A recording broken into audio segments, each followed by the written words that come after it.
દક્ષિણ ગુજરાતમાં દર વર્ષે ચોમાસાની ઋતુમાં જીવલેણ લેપ્ટોસ્પાઇરોસિસ બીમારી હાહાકાર મચાવતી હોય છે।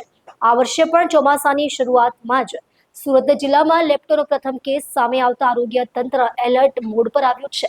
હાલ દર્દી સુરત નવી સિવિલ હોસ્પિટલમાં સારવાર હેઠળ છે। દક્ષિણ ગુજરાતમાં ચોમાસાની શરૂઆતની સાથે જ લેપ્ટોસ્પાઇરોસિસનો કહેર શરૂ થયો છે।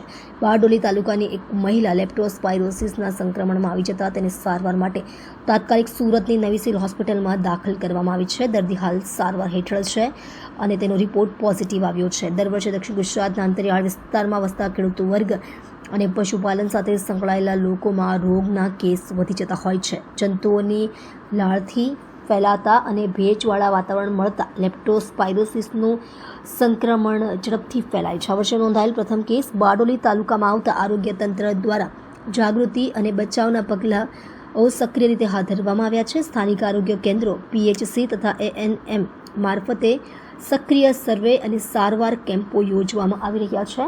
આ સંદર્ભે નોંધનીય છે કે વર્ષ 2023 દરમિયાન દક્ષિણ ગુજરાતમાં લેપ્ટોના કુલ 5 કેસ નોંધાયા હતા, જ્યારે ગત વર્ષ 2024માં 22 કેસ સામે આવ્યા હતા, જેમાંથી 5 દર્દીઓએ જીવ ગુમાવ્યા હતા।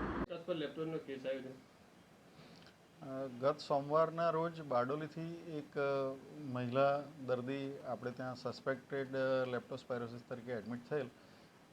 હાલ એ મેડિકલ આઈસીયુમાં એડમિટ છે અને એના રિપોર્ટ પીસીઆરને આવવાના બાકી છે। હાલ એમને શંકાસ્પદ લેપ્ટોસ્પાઇરોસિસ ગણી શકાય।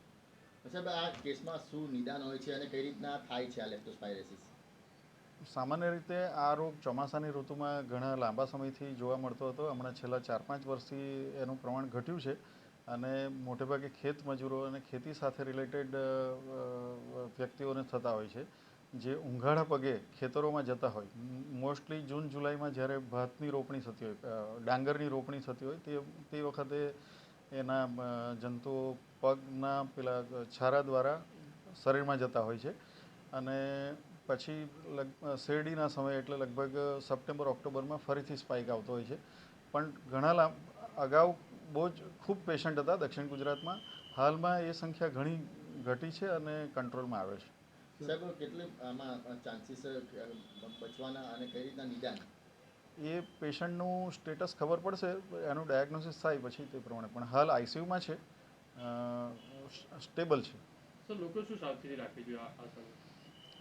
ખેત મજૂરોને મેઇનલી તો રૂરલ પ્લેસની આ રોગ છે અને એને સરકાર તરફથી અને ગમ એટલે બૂટને પ્રોવાઈડ કરવામાં આવતા હોય છે। ઊંઘાડા પગે ખેતરોમાં ના જવું જોઈએ, મુખ્ય કાળજી એ છે। અને જો કંઈ થાય તો તાત્કાલિક નજીકના દવાખાનાનો સંપર્ક કરવો જોઈએ, જેથી કરીને એનો તાત્કાલિક ઇલાજ કરી શકાય।